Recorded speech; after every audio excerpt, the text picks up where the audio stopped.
அஸ்ஸலாமு அலைக்கும் வரஹ்மத்துல்லாஹி வபரகாத்துஹு. அன்பார்ந்த இஸ்லாமிய சகோதரர்களே, அல்லாஹுவின் நல்லடியார்களே, நாம் ஒவ்வொரு நாளும் பார்த்து வரக்கூடிய துஆக்களினுடைய தொகுப்பில் இன்று நாம் பார்க்க இருக்கின்ற விடயம் என்னவென்றால், நாம் தினமும் இந்த துஆவை 11 தடவைகள் ஓதி வருவதன் மூலமாக நம்முடைய அனைத்து கடன்களையும் அல்லாஹ் நீக்குகின்றான். அதற்குரிய வழிமுறைகளை அல்லாஹ் அமைத்து தருகின்றான்.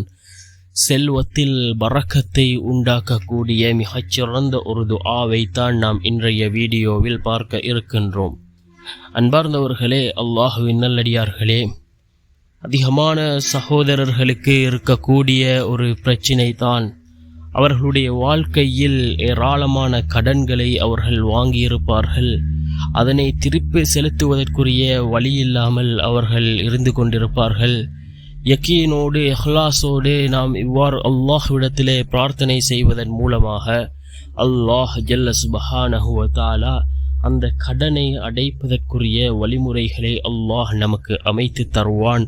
அந்த அளவுக்கு சிறந்த ஒரு துஆ தான் அல்லாஹும்ம فارج الهم كاشف الغم مجيب دعوة المضطرين رحمن الدنيا والآخرة ورحيمهما أنت ترحمني فارحمني برحمة تغنيني بها عن رحمة من سواك. மீண்டும் ஒரு முறை அந்த துஆவை ஓதுகின்றேன்.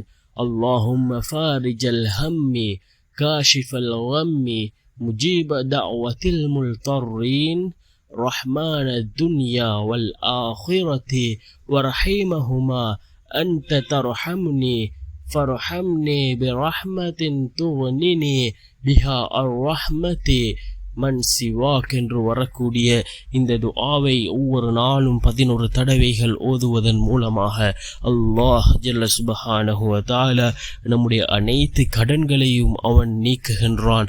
அதே போன்று செல்வத்தில் பரக்கத்தையும் உண்டாக்கக்கூடிய மிகச்சிறந்த ஒரு துஆவாக இந்த துஆ இருந்து கொண்டிருக்கின்றது.